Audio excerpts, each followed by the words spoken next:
अब तक हम ये जान चुके हैं कि जेम्स प्रिंसेप का क्या कंट्रीब्यूशन था हमारी एपिग्राफी में। उसके बाद हमने महाजनपद को कवर किया था, मगध को देखा था कि जो मगध क्यों इतना इंपॉर्टेंट महाजनपद बन के आया। ओके, उसके पीछे क्या क्या रीजंस थे। उसके बाद हमने बहुत ही इंपॉर्टेंट मौर्यन एम्पायर को कवर किया था। उसके बाद हमने उसमें अशोका को देखा था कि अशोका क्या था, उसका क्या कंट्रीब्यूशन था मौर्यन एम्पायर में। उसके बाद हमने सेकंड पार्ट में काफी इंटरेस्टिंग टॉपिक्स कवर किए थे, जैसे कि नए नए किंगडम्स डेवलप होते हैं, इंक्लूडिंग चोलास, चेरास, पांड्यास, सातवाहनास, कुशन्स। उसके बाद हमने गुप्ता एम्पायर को देखा था। ओके, हमने प्रज्ञा प्रशस्ति को कवर किया था कि प्रज्ञा प्रशस्ति क्या थी, कि इंपॉर्टेंट इंस्क्रिप्शन थी वो। ओके, उसके बाद हमने क्या क्या देखा था, हमने क्वेश्चंस के बारे में स्टडी की थी कि क्वेश्चंस ने जो है किस तरह से एक टाइटल अडॉप्ट कर रखा था अपने नाम के आगे, सन ऑफ गॉड। उसके बाद हमने देखा था कि किस तरह से वहां पर स्ट्रैटेजीज नई नई मतलब अडॉप्ट की जाती है फार्मर्स के द्वारा प्रोडक्शन को बढ़ाने के लिए। ओके, वो फार्म प्रोडक्शन को बढ़ाते हैं और उसके लिए नई नई जो स्ट्रैटेजीज हैं उनको अडॉप्ट करते हैं। उसके बाद हमने देखा था कि जो लोग थी उनकी थिंकिंग क्या थी किंग के बारे में। और हमने आखिरी में देखे थे कि क्या क्या जो है सोशल डिफरेंसेस थे रूरल सोसाइटी में। और हाँ, हमने एक और टॉपिक्स कवर किया था कि वहां पर जो लैंड को लेकर के क्या क्या रूल्स थे, यानी कि वहां पर जो लैंड था उसको लेकर कुछ रूल्स थे कि फीमेल जो है इसको अडॉप्ट नहीं कर सकती। It means we have covered land grants and rural. तो अब हम टॉपिक्स देख लेते हैं कि हम कौन कौन से टॉपिक्स कवर करने वाले हैं इस वीडियो में। तो हम देखेंगे ना कि ये सारी जो है कनेक्टिविटी है पूरी, उसके बाद क्या क्या होता है, नई नई सिटीज जो है वो डेवलप होनी शुरू हो जाती हैं। ओके, उसके बाद हम देखेंगे क्राफ्ट प्रोडक्शन, क्योंकि हमने हड़प्पन सोसाइटी को कवर किया था। उसमें क्या था, वहां पर भी क्राफ्ट प्रोडक्शन होती थी, लोग सामान बनाया करते थे। और उसके पीछे क्या क्या एविडेंस मिले हैं, क्योंकि देखो हिस्ट्री में क्या होता है, हिस्ट्री में जो भी चीज मिली है उसके लिए कोई ना कोई एविडेंस मिलेंगे, जब भी कि उसके बेसिस पे हम कह सकते हैं कि वहां पर क्राफ्ट प्रोडक्शन होती थी, चीजें बनाई जाती थी। Then we will cover trade. What was the trade strategy, वहां पर क्या था, ट्रेड होता था विद इन इंडिया और आउटसाइड इंडिया, और किन किन चीजों का होता था, we will cover this also. Coins and kings, we will study about coins and kings. Okay, then we will study about how are inscriptions deciphered. It means that inscription की जो है उसको कैसे डेसिफर्ड किया जाता था, और उसको डेसिफर्ड करने में क्या क्या जो है प्रॉब्लम्स फेस करनी पड़ती थी आर्कियोलॉजिस्ट को, हिस्टोरियंस को। It means limitations of the inscriptions. Please listen carefully to solve 2 MCQs at the end of this video. Now अब लेक्चर को शुरू करते हैं। New cities. अब यहाँ पर क्या था, नई नई जो सिटीज थी ना वो डेवलप हो रही थी, एमर्ज हो रही थी। तो यहाँ पर जो नई नई सिटीज थी ना वो जो एमर्ज हो रही थी वो बहुत ज़्यादा फेमस बन रही थी ट्रेड के लिए।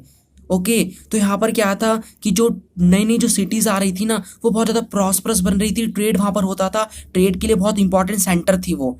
अब यहाँ पर क्या था कि देखो यहाँ पर जितनी भी एक्टिविटीज होती थी ना, यानी कि मैं आज जिन सिटीज की बात कर रहा हूँ वो मेन सिटीज कौन सी हैं, वो मेन सिटीज जो थी मैंने जो भी आपको महाजनपद कवर कराए थे। ओके, तो उनकी जो कैपिटल्स थी ना राजगीर, पाटलिपुत्रा। अब क्या था, यही जो सिटीज थी ना महाजनपद की कैपिटल्स, यही बहुत ज़्यादा इंपॉर्टेंट बनकर उभर रही थी, आ रही थी, जिसमें ट्रेड बहुत ज़्यादा प्रॉस्परस बन रहा था। ओके, यानी कि सिंपल अगर मैं टर्म्स में बोलूँ ना, तो जो ये महाजनपद की कैपिटल थी ना वो बहुत ज़्यादा इंपॉर्टेंट बन रही थी ट्रेड के लिए, उनमें ट्रेड अच्छा खासा हो रहा था, इन्हीं को ही हम नई सिटीज बोल रहे हैं। Okay, most capital were located near the river, that's why trade become very easy from this Capitals. अब आपको समझ में आ गया होगा, मैंने सिंपल नोट बनाया एकदम। तो यहाँ पर क्या था, जितनी भी ये जो कैपिटल्स थी पानी के नियर थी, जिससे यहाँ पर ट्रेड इजिली से हो जाया करता था। तो वहाँ पर पानी अगर है तो बोट के थ्रू इजिली ट्रेड हो जाया करता था।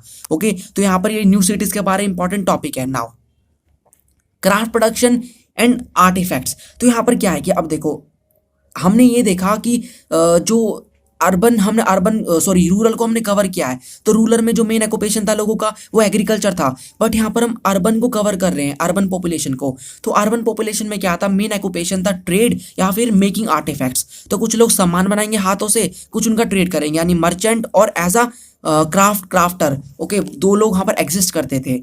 अब यहाँ पर क्या था, जो भी आर्टिफैक्ट्स बनाए जाते थे उनमें क्या क्या थी, डिशेस थी, बाउल्स थी। अब देखो बहुत इंपॉर्टेंट बताने जा रहा हूँ एक चीज जो कि एग्जाम्स में काफी बार पूछी जाती है, वो ये है कि जो भी एक आर्टिफैक्ट है, ओके, यानी कि वहां पर जो भी लोग बर्तन बनाया करते थे ना, वहां के लोग बर्तन, उसको डिशेस या फिर बाउल्स बोल रहे हैं, उसको आर्कियोलॉजिस्ट ने एक नाम दिया है, हिस्टोरियन ने, उसको वो बोलते हैं नॉर्दर्न ब्लैक पॉलिश्ड वेयर, जो कि बहुत ही इंपॉर्टेंट है। आर्कियोलॉजिस्ट के according northern black polished where यानी कि वहां के बर्तन को वो कौन यूज करता था, रिच पीपल यूज करते थे। ओके, ये तो मैंने खाली आपको एक आर्टिफैक्ट बताया जिसमें क्या इंक्लूड है, डिशेज एंड बाउल्स, यानी बर्तन जिनको रिच पीपल यूज करते थे। अदर कुछ और भी थे, जैसे कि ऑर्नामेंट्स बनाए जाते थे, टूल्स थे, कुछ वेपन्स थे, हथियार वगैरह, वेसल्स थे। वेसल्स कुछ इस शेप में होते हैं, ओके, बर्तन टाइप के होते हैं। Other things made from gold, silver, bronze and etcetera. तो यहाँ पर कुछ और भी चीज़ें थी जो कि गोल्ड से, सिल्वर से, ब्रॉन्ज से बनाई जाती थी। तो ये सारी चीज़ें क्राफ्ट प्रोडक्शन के बारे में। नाउ मैंने आपको क्राफ्ट प्रोडक्शन कवर करा दिया, लेकिन मैंने आपको ये भी बताया था वीडियो की स्टार्टिंग में कि हम ये भी कवर करेंगे कि इसके एविडेंस क्या क्या मिले हैं, क्योंकि कोई भी हिस्ट्री रिकंस्ट्रक्ट होती है एविडेंस के बेसिस पे। Now what were the evidence about the craft productions, let's cover now. ये भी जो आर्टिफैक्ट्स है ना, इसके हमें क्या क्या एविडेंस मिले हैं। ओके क्योंकि कोई भी हिस्ट्री है वो एविडेंस के बेसिस पे ही उसको नापा जाएगा, पता लगाया जाएगा। तो देखो मेन जो हमें एविडेंस मिला है ना इन आर्टिफैक्ट्स का, वो है वोटिव इंस्क्रिप्शंस। अब ये जो आर्टिफैक्ट्स की एविडेंस है, इसको वो मत करना कंफ्यूज हड़प्पन सिविलाइजेशन के एविडेंस से। ओके तो जो मेन एविडेंस हमें मिला है आर्टिफैक्ट्स का वहां पर का, वो है वोटिव इंस्क्रिप्शंस। नाउ वोटिव इंस्क्रिप्शंस क्या होते हैं, देखो इंस्क्रिप्शन पहले आप समझ लो, मैंने आपको काफी बार बता रखा है लेकिन एक बार और समझ लो इंस्क्रिप्शन क्या होता है। इंस्क्रिप्शन मान लो कोई भी एक ये ना एक स्टोन है, तो एक स्टोन में मैं कुछ भी लिख दूंगा वो इंस्क्रिप्शन बन जाएगा। तो ये वोटिव इंस्क्रिप्शंस एक इंस्क्रिप्शन का ही टाइप है। वोटिव इंस्क्रिप्शंस वो इंस्क्रिप्शन होते हैं जिनमें उन चीजों को लिखा जाता है जो मैं गिफ्ट में दे रहा हूँ कोई भी रिलीजियस इंस्टीट्यूशंस को, टेम्पल को। फॉर एग्जाम्पल आप टेम्पल में गए, आपने वहां पर कुछ पैसे के दान कराया, वहां पर आपने 500 600 मतलब जितने भी रुपए 1 2 हज़ार रुपए आपने वहां पर दान में दिए। अब आप क्या करोगे, घर पर आकर उसको लिखोगे कि मैंने इतने तारीख को जो है उसको दान में दिए, इस तरह से करके। आर्कियोलॉजिस्ट को वही जो है इंस्क्रिप्शन मिल गए जिससे पता लगा कि हाँ भाई वहां पर ये आर्टिफैक्ट्स बना जाते थे। लेकिन उस समय क्या था, उस समय लोग पैसे की जगह दान करते थे उन आर्टिफैक्ट्स को जो कि बनाए जाते थे लोगों के द्वारा। अब देखो लोग आर्टिफैक्ट्स बना रहे हैं, ओके उसको वहां पर वो लिख रहे हैं कि हम उनको दान में दे रहे हैं वोटिंग इंस्क्रिप्शन के तौर पे। तो वहां पर वही इंस्क्रिप्शन हमें मिल रही है। तो आर्कियोलॉजिस्ट उसी के बेसिस से पता लगाया करते थे कि वो आर्टिफैक्ट्स बना रहे हैं, क्योंकि वो उसी आर्टिफैक्ट्स को दान में देकर आया करते थे और उसी को ही उस इंस्क्रिप्शन में लिखते थे। उसी को हम वोटिव इंस्क्रिप्शंस कहते हैं। ओके तो votive inscriptions are those inscriptions which record gifts made to religious institutions such as temples. Okay now अब इन वोटिव इंस्क्रिप्शन में वो चीजों को लिखा जाया करता था जिनको वो गिफ्ट में देते थे। तो लोग एक्चुअली मतलब जो है गिफ्ट में देते थे, जैसे कि देखो पोटर्स को देते, मतलब पोट्री देते थे, जो भी वो बनाया करते थे बाउस वगैरह बर्तन वगैरह जो भी वो चीज बनाया करते थे उसको गिफ्ट में देते थे और उसको वो लिख लिया करते थे। कभी कभार क्या होता था, ये जो इंस्क्रिप्शन थी ना उसको वो मंदिर में छोड़ जाया करते थे, जिससे आर्कियोलॉजिस्ट को वो भी मिली है, जिससे पता लगता है अच्छा कि वो भाई मतलब इस तरह से वो सामान बनाया करते थे जब भी हमें ऐसी इंस्क्रिप्शन मिली है। अब देखो अब वो क्या करते थे, जब ये इंस्क्रिप्शन लिखते थे ना कि हमने आज दान में ये चीज दिया, ये बर्तन दिया यानी आर्टिफैक्ट्स। ओके तो वो अपना ऑक्यूपेशन भी लिखते थे कि हम मर्चेंट हैं, हम ट्रेडर है। देखो ये सारे people also wrote their occupation such as washerman, carpenters, porters, kings, merchants और रिलीजियस टीचर। ओके जिससे हमें उनके ऑक्यूपेशन के बारे में भी काफी इंफॉर्मेशन पता लगती है। तो अगर वोटिव इंस्क्रिप्शन के बारे में आता है तो आप ये लिखना कि उससे हमें आर्टिफैक्ट्स के बारे में पता लगा है और उनके काम के बारे में, क्योंकि वो उन चीजों को लिखते थे जो वो आर्टिफैक्ट्स को दान में देकर आ रहे हैं रिलीजियस इंस्टीट्यूशंस को, जैसे कि टेम्पल्स। मर्चेंट ट्रेडेड, अब देखो यहाँ पर क्या कि मैंने आपको बता दिया कि मेन ऑक्यूपेशन क्या था। अर्बन में दो थी, एक तो था कि वो क्राफ्ट प्रोडक्शन करते थे, दूसरा वो ट्रेड करते थे। तो यहाँ पर जो ट्रेड है ना, अब यहाँ पर वो क्या करते थे, जो भी मर्चेंट थे, ट्रेडर थे, वो क्या करते थे, इसको ट्रेड करते थे दो जगह पर ट्रेड करते थे। पहले तो इंडिया के अंदर ही ट्रेड करते थे उसका, और उसके बाहर भी करते थे। तो उनकी ट्रेड स्ट्रैटेजी क्या थी वो देख लेते हैं। देखो ट्रेड उनकी स्ट्रैटेजी ये थी कि वो क्या करते थे, ट्रेड को दोनों साइड करते थे। For example this is India, okay ये जो है इस टाइप का ये इंडिया है। Okay suppose let suppose, okay तो वो क्या करते थे, इस इंडिया के अंदर भी जो भी आर्टिफैक्ट्स बनाया करते थे उसका वो ट्रेड करते थे और उसके आउटसाइड भी वो करते थे। ओके दोनों जगह वो ट्रेड करते थे। किन किन चीजों का करते थे, let's see. So trade was very prosperous in India in 6th century. तो 6th सेंचुरी में क्या था, ट्रेड बहुत ज्यादा प्रॉस्परस था। Trade was divided into 2 parts, with in India, outside India, यानी रोमन एम्पायर मेनली वहां पर ट्रेड करते थे उस समय। Traded through bullock cart and boats. तो मैंने देखो यहाँ पर क्या था कि वो क्या करते थे, ट्रेड को वो बुलक कार्ट और बोट्स के थ्रू करते थे। तो अगर मान लेते इंडिया में करे तो मेनली बुलक कार्ट का यूज करेंगे, लेकिन अगर वो बाहर जा रहे हैं तो बाहर किसका यूज करते थे, बाहर वो बोट का यूज करते थे, क्योंकि वहां पर बुलक कार्ट नहीं जा सकती है, वहाँ पानी वाला एरिया है। ओके तो पानी जो है, पानी मतलब जो वाटर है उसको बहुत इंपॉर्टेंट और बहुत चीपेस्ट जो है मोड ऑफ ट्रांसपोर्ट माना जाता है, इसलिए वाटर को ज्यादा यूज किया जाता है। ओके अब यहाँ पर किन किन चीजों का वो ट्रेड करते थे, इंडिया के अंदर और इंडिया के बाहर। तो ये सारी चीजें जिनका वो ट्रेड करते थे दोनों जगह, इंडिया में भी इंडिया के बाहर भी। Salt, grains, clothes, timber, stone, medicinal plant, spices. Now एक बात यहाँ पर बताना चाहूंगा कि यहाँ पर जो स्पाइसेस है ना ये बहुत ज्यादा फेमस थे रोमन एम्पायर में। हमारे एमडीएच मसाले और काफी और मसाले बहुत ज्यादा प्रॉस्परस है पॉपुलर है बहुत सारी कंट्रीज में अभी भी, लेकिन उस समय भी ये थे। तो उस समय मेनली जो स्पाइसेस थे उनकी बहुत ज़्यादा डिमांड थी रोमन एम्पायर में। तो आपको यहाँ पर जानने को मिला कि किस तरह से वो ट्रेड करते थे इंडिया में और इंडिया के बाहर, और किन किन चीज़ों का ट्रेड करते थे। अब देखो, अब यहाँ पर क्या है, फॉर एग्जाम्पल ये एक किंग है, ओके, एक किंग है। अब इस किंग को क्या करना है, कोई सामान मंगाना है, ओके। तो वो क्या कर रहे हैं, सपोज करो कि वो रोमन एम्पायर से ट्रेड कर रहे हैं, ओके। तो वो रोमन एम्पायर से कोई किंग ट्रेड कर रहा है, तो वहां पर क्या आता है कि अगर इनको कुछ सामान मंगाना है तो बदले में इनको क्या आते, कॉइन्स भी देने होते थे। ऐसा हर बार थोड़ी ना होगा कि अगर हमने वहां से हमें कुछ दाल चावल वगैरह मंगाने हैं और बदले में इनको कुछ नहीं चाहिए, ओके। यानी ऐसा पॉसिबल थोड़ी ना हर बार बार्टर सिस्टम हो। कई बार ऐसा भी हो सकता है कि रोमन एम्पायर को कुछ चाहिए ही ना, ओके, उस कंट्री को कुछ चाहिए ही ना, तो हमें बदले में पैसे देने होते थे। तो वहां पर क्या था कि बहुत सारे जो किंग्स हैं ना, उन्होंने कॉइन इशू करना शुरू कर दिया ताकि वो ट्रेड इजिली कर सकें। अगर वो सामान कुछ खरीद रहे हैं तो उसके बदले में वो कॉइन्स दे सकें। दूसरा रीजन क्या था कॉइन इशू कराने का, अपनी पावर को शो करना, क्योंकि जो भी वो कॉइन्स बनाते थे उसमें वो क्या करते थे, अपनी फोटो छपवाया करते थे, नीचे नाम लिखते थे, सो दैट उनकी पॉपुलैरिटी बढ़े। नाउ अब एक बार देख लेते हैं, नोट्स बनाया तो मुझे रीड भी करने पड़ेंगे। Trade was very prosperous, people use different things for exchange in transaction barter system, but Kings issued various type of gold and silver coins for exchange for trade. Okay, trade के लिए वो क्या करते थे, काफी कॉइन्स को वो issue करते थे, छापते थे। It's in short in short coins issued by king use for trade. तो कॉइन जो इशू करते थे किंग, उसको ट्रेड के लिए यूज किया जाता था। King issued coins so that they can spread their influence and power, ये दूसरा रीजन है। फर्स्ट रीजन ये है ट्रेड, सेकंड ये है पावर को शो करना। Various coins include the image and name of the king. ना बहुत सारे जो मतलब कॉइन्स थे उनको इशू किया जाता था, उसमें क्या थी कि नेम होती थी, मतलब कोई भी रूलर का, और उसकी इमेज होती थी।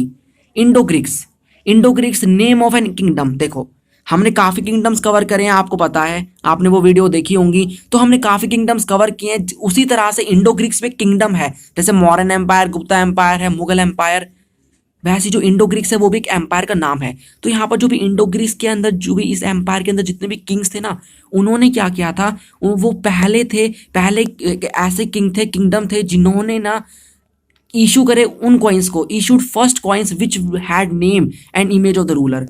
ओके, यानी कि यही वो रूलर थे जिन्होंने क्या किया था, ऐसे कॉइन को इशू किया था जिसमें उनकी इमेज भी थी और नीचे नाम भी लिखा था। ओके, और गोल्ड कॉइन किसने इशू किए, first time gold coins were issued by the cushion ruler से कुछ याद आ रहा है, टाइटल देवापुत्रा। तो इन्होंने देवापुत्रा टाइटल अडॉप्ट किया था, सन ऑफ गॉड। ओके, तो ये कुशंस वही है, डिवाइन किंग्स। तो यहाँ पर ये सारी चीजें थी, किस तरह से वो कॉइन्स को भी इशू करते थे, क्यों करते थे, कौन सा पहला रूलर बना जिसने जो है कॉइन को इशू किया, कौन से कॉइन को इशू किया जिसमें नेम थी और इमेज थी, और गोल्ड कॉइन को किसने इशू किया, कुशंस ने। तो ये सारी इंफॉर्मेशन याद रखना, 1 मार्क्स में देके नाक्स। नाउ कंटिन्यू है, evidence of this coins is simple. अब देखो यहाँ पर क्या है कि एविडेंस क्या क्या मिले हैं, मैंने आपको बता दिया, एविडेंस तो चाहिए भाई।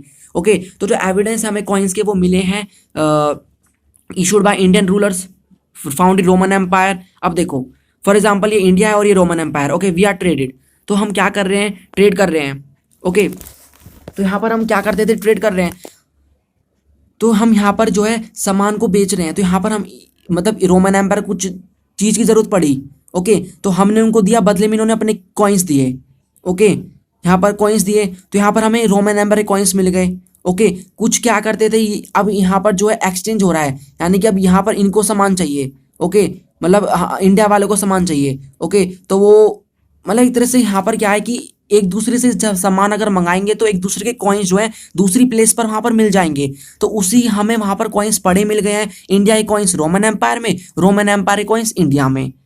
तो उसके बेसिस पे हमने जो है पता लगाया कि हाँ भाई ये हमारे जो है रूलर्स हैं जो कि ट्रेड करते होंगे, जिसकी वजह से वहाँ पर वो कॉइन्स पहुँच गया है। ओके, ऐसा नहीं है कि अगर हमारे इंडिया में कोई रूलर जो है वो कॉइन इशू कर रहे हैं तो उसका मतलब है कि वो हमें इंडिया में नहीं मिलेगा, नहीं। काफ़ी बार क्या होता था, कुछ जो नॉर्मल पीपल है ना उनको भी कॉइन्स दिए जाते थे जिसको वो इंडिया में ही ट्रेड करते थे। तो कॉइन जो है वो खो गया, उनसे पढ़ा हुआ मिल गया, तो हमारे इंडिया में भी इंडिया के बने हुए कॉइन्स, इंडिया के रूलर द्वारा बने हुए छपे हुए कॉइन्स भी हमें काफ़ी इंडिया में भी मिले हैं और रोमन एम्पायर में मिले हैं। तो यही एविडेंस है। Indian coins not found only in Roman Empire but found in India also. This show our trade relation with Roman Empire. इससे हमें पता लगता है कि हमारे ट्रेड रिलेशन रोमन एम्पायर के साथ अच्छे होंगे। ओके, सारी एंशिएंट हिस्ट्री होंगे पे डिपेंड है। काफ़ी मतलब ऐसा नहीं कि पूरे प्रॉपर एविडेंस मिला है, होंगे होता है सारा, ये हुआ होगा, हड़प्पन सिविलाइजेशन में ये हुआ होगा, मौर्य एम्पायर में ये हुआ होगा, एवरीथिंग। नाउ अब यहाँ पर क्या था कि ये हम जो भी टाइम कवर कर रहे हैं ना, तो ये जो कुछ थोड़े टाइम के बाद क्या आता कि हमारे जो कॉइन्स थे ना वो डिसअपियर होने शुरू हो गए, यानी कि जो कॉइन्स थे जो रूलर छपवाते थे ना वो छपने बंद हो गए। तो उसके पीछे काफ़ी रीज़न माने जाते हैं, लेकिन कोई प्रॉपर रीज़न नहीं मिला है। तो after 6th century use of coins disappear, historians debated a lot for this reason change. Okay, but कोई प्रॉपर हमें रीज़न नहीं मिला है, लेकिन एक रीज़न हमारे पास है अभी भी। ये था कि देखो रोमन एम्पायर क्या है, जैसे मॉडर्न एम्पायर वैसे रोमन एम्पायर था। ओके, आपकी इमेज पे फोटो मतलब स्क्रीन पे फोटो आ रही होगी रोमन एम्पायर की, आप वहाँ पर देख सकते हैं। तो वहाँ पर ये पूरे जो है इस जगह पर रोमन एम्पायर फैला था। तो यहाँ पर जो है ये रोमन एम्पायर फैला था ना, तो ये जो रोमन एम्पायर था एक एम्पायर है, कभी ना कभी तो खत्म होगा, तो ये खत्म हो गया था, जिसकी वजह से हम जो है ट्रेड नहीं कर पा रहे थे और कॉइन छपने बंद हो गए थे। तो डिसअपियरेंस ऑफ कॉइन्स का यही रीज़न था, कॉइन छपने कॉइन का जो छप रहे थे वो उनका बंद होने का यही रीज़न था कि जो रोमन एम्पायर एक अच्छा खासा एम्पायर था जिससे हमारे ट्रेड रिलेशन बहुत अच्छे थे, वो एक समय पर एंड हो जाता है, जिसकी वजह से हम ट्रेड वहाँ पर करते नहीं और कॉइन्स छापने बंद हो जाते हैं। बट याद रखना, no main reason found for this disappearance of coins. Now how are inscriptions deciphered, तो जो कोई भी इंस्क्रिप्शन है उसको कैसे डेसिफर्ड किया जाता है। तो देखो, टू फाइंड डेसिफर्ड का मीनिंग क्या होता है। डेसिफर्ड का मीनिंग होता है किसी का मीनिंग निकालना। ओके, डेसिफर्ड का मतलब मीनिंग निकालना, to find exact meaning of anything. यहाँ पर इंस्क्रिप्शन है। To find the correct meaning of any inscription is very difficult task for historians. तो कोई भी जो है अगर हमें इंस्क्रिप्शन का हमें कोई भी मीनिंग निकालना है तो उसका बहुत डिफिकल्ट टास्क होता है हिस्टोरियन के लिए। आगे हम देखेंगे क्यों होता है, यानी लिमिटेशंस देखेंगे। फॉर एग्जाम्पल के लिए James Prinsep have found many problem to decipher Brahmi Kharosthi. हमने कवर किया था जेम्स प्रिंस कौन थे, एक आर्कियोलॉजिस्ट थे। ओके, ईस्ट इंडिया कंपनी के ब्रिटिश आर्कियोलॉजिस्ट थे। तो इन्होंने क्या किया था, दो इंस्क्रिप्शन को डेसिफर्ड किया था, ब्राह्मी और खारोस्ती को, ये इंस्क्रिप्शन के नाम है। तो इन्होंने दो इंस्क्रिप्शन को डेसिफर्ड किया था, ब्राह्मी और खारोस्ती को। तो जब ये फाउंड कर रहे थे ना तो इन्हें बहुत ज़्यादा प्रॉब्लम फेस हो रही थी। इनके बारे में हम फर्स्ट पार्ट में काफ़ी कवर कर चुके हैं, बट यहाँ पर फिर से आ रहा है। ओके, इंस्क्रिप्शन के बारे में फिर से बात हो रही है। तो ब्राह्मी और खारोस्ती को जब ये डेसिफर्ड कर रहे थे, उसका मीनिंग निकाल रहे थे, तो इन्हें बहुत ज़्यादा प्रॉब्लम फेस करनी पड़ी। तो एक प्रॉब्लम यहाँ पर ये थी ना कि देखो, जब वो इंस्क्रिप्शन डेसिफर्ड कर रहे थे तो वहाँ पर लिखा हुआ इन्हें मिला Devanampiya. Okay, instead of Ashoka. तो फॉर एग्जाम्पल मान लेते हैं जेम्स प्रिंस पहले डेसिफर्ड कर रहे थे किसी इंस्क्रिप्शन को, वहाँ पर उन्हें अशोका देखने को मिला। ओके, दूसरी इंस्क्रिप्शन डेसिफर्ड करें, वहाँ पर देवम्पिया मिला। ओके, लेकिन दोनों ही जो है एक ही बंदे के नाम है, अशोका, दोनों अशोका ही हैं। लेकिन आर्कियोलॉजिस्ट को बहुत ज़्यादा प्रॉब्लम फेस होती है कि क्या जो उन्हें दूसरी इंस्क्रिप्शन मिली है वो सेम है। ओके, जो उस पर नाम लिखा है जिस रूलर का, क्या वो पहले वाला रूलर है। तो ये जो कनेक्टिविटी होती है ना बहुत सारी इंस्क्रिप्शन को करने की, ये बहुत डिफिकल्ट टास्क होता है। तो अगर क्वेश्चन आता है कि इंस्क्रिप्शन कैसे डेसिफर्ड किया जाता है, तो आप यहाँ पर एविडेंस, यहाँ पर मतलब ये एग्जांपल लिख सकते हैं कि कैसे कैसे प्रॉब्लम फेस करनी पड़ी थी। ओके, और डेसिफर्ड करने के लिए मेन चीज़ क्या होती है, पहले वो लैंग्वेज को देखते हैं, सिंबल का मीनिंग देखते हैं, वहाँ पर वो नाम को देखते हैं, जो कोई पहले इंस्क्रिप्शन मिला है उसको देखते हैं कि क्या वो नाम उससे रिलेटेड है या उसी के एम्पायर से बिलोंग करता है कि नहीं मिलता। तो ये सारी कुछ स्ट्रैटेजी होती है जिनके बेसिस पे इंस्क्रिप्शन का मीनिंग निकाला जाता है। नाउ बहुत ही ये तो मतलब पूरी वीडियो मतलब पूरे चैप्टर का बहुत इंपॉर्टेंट और मतलब काफ़ी इंटरेस्टिंग टॉपिक्स है और बहुत मतलब ईजी है काफ़ी। ओके, तो जो लिमिटेशंस क्या होती है इंस्क्रिप्शन की, प्लीज़ मैं एक बार लास्ट बार बता रहा हूँ। ओके, इंस्क्रिप्शन का मीनिंग, इंस्क्रिप्शन मतलब क्या होती है, कोई भी चीज़ें लिखी हुई हैं स्टोन्स वगैरह पे, लीव्स वगैरह पे, सारी मैंने काफ़ी बार मतलब आपको बता रखा है, क्योंकि इंस्क्रिप्शन बहुत इंपॉर्टेंट है। इसी के बेसिस पे एंशिएंट हिस्ट्री को हमने रिकंस्ट्रक्ट किया है। तो there are many limitations of it, some of are. तो देखो क्या क्या इनकी फटाफट हम देख लेते हैं कि क्या क्या लिमिटेशंस होती हैं, यानी कि डिसएडवांटेज देख रहे हैं इंस्क्रिप्शन के। रुक जाओ, मैं ना एक इंस्क्रिप्शन बना देता हूँ यहाँ पर, मतलब एक छोटी सी, देखो ये मान लेते हैं इंस्क्रिप्शन है। ओके, यहाँ पर मैंने एक सिंबल लिखा है, ये एक ऐसे करके सिंबल हमें मिला है। ओके, नाउ देखो, लेटर्स आर फेंटली रिटन। अब ये जो मैंने एक्स लिख रखा है ना और ये ऐसे बॉक्स बना रखा है, ये क्या होता था, कभी का ना बहुत फेंटली होता था, दिखता नहीं था। मे बी वहाँ पर इंस्क्रिप्शन में बारिश वगैरह आ गई हो तो वहाँ पर फेंटली हो गया, वो धुंधला। सम लेटर्स आर मिसिंग, यहाँ पर एक है लेकिन यहाँ पर जो है लेटर मिसिंग हो गया कोई। इंस्क्रिप्शन सम इंस्क्रिप्शन समटाइम डैमेज, कभी कभार क्या होती थी ना, आधी इंस्क्रिप्शन मिलती थी डैमेज मिलती थी, यहाँ से टूटी हुई है, यहाँ से टूटी हुई है, ऐसे। Not able to understand the language of the inscription. अब आपको समझ आ रहा है मैं क्या बोलना चाह रहा हूँ। ओके, भले ही मैंने इसमें देवम्पिया लिखा हो, ओके वैसे नहीं है लेकिन देवम्पिया लिखा हो, तो इस तरह से वहाँ पर जो लैंग्वेज है वो समझने बहुत इंपॉर्टेंट, मतलब बहुत डिफिकल्ट होती है हिस्टोरियन के लिए। Sometimes symbol become problem to find exact meaning. Okay, तो यहाँ पर क्या होती है, कई बार जो है मतलब सिंबल होते हैं उनसे हमें प्रॉब्लम मिलती है कि भाई सिंबल का मीनिंग क्या है या सिंबल क्या कह रहा है। Not everything is written on inscription. For example, अब देखो ये वो काफ़ी इंपॉर्टेंट है। अब ऐसा नहीं है कि सारी चीज़ इंस्क्रिप्शन में लिखी जाएगी, तो इंस्क्रिप्शन में वही चीज़ों को लिखा जाता था जो काफ़ी इंपॉर्टेंट होती थी। फॉर एग्जाम्पल, मान लेते हैं कि यहाँ पर गुप्ता रूल चल रहा है और समुद्रगुप्ता हमारे किंग है, तो वो जो भी बैटल जीत के आएंगे उसको लिखा रहता था। ओके, तो हम यानी कि मैं कहना चाह रहा हूँ कि जो भी इंस्क्रिप्शन मिलनी है उनमें हमें काफ़ी जो है मतलब हमें इंपॉर्टेंट जो है चीज़ों को ही कवर कर रखा है। वहाँ पर जो भी डेली लाइफ से चीज़ें हैं, लोगों की ऑक्यूपेशन क्या है, एग्रीकल्चर क्या है, उनकी जॉयस क्या है, शोरोस क्या है, ओके, उनके फेस्टिवल्स क्या क्या है, इनके बारे में हमें काफ़ी कम, मना तो नहीं करूंगा लेकिन काफ़ी कम इंफॉर्मेशन मिली है। तो ये लास्ट एक लिमिटेशन है इंस्क्रिप्शन की, ये है कि हमें सारी जो चीज़ें हैं, सारी लाइफस्टाइल है लोगों की, वो चीज़ें हमें देखने को नहीं मिलती इंस्क्रिप्शन में। खाली हमें कुछ इंपॉर्टेंट जो टॉपिक्स हैं, कुछ इंपॉर्टेंट चीज़ हैं, वही देखने को मिलती है इंस्क्रिप्शन में, वही लिखी होती हैं। So at last there are 2 quiz. Okay, 2 quiz हैं, अच्छे से कवर कर लेना इनको। आपने अच्छे से लेक्चर को होप सुना होगा, तो आप अच्छे से जो इस क्विज को कवर कर पाओगे। Now who issued first gold coins in India. तो कॉइन्स को किस लिए यूज करते थे? ट्रेड करने के लिए, और दूसरा अपने पावर को बढ़ाने के लिए। तो कौन से पहले ऐसे रूलर थे, ऐसा एम्पायर था जिन्होंने क्या किया था, गोल्ड कॉइन्स को इशू किया था इंडिया के अंदर? Okay, gold coins, remember. Second question, artifact such as fine pottery bowl dishes which was use by rich people known as.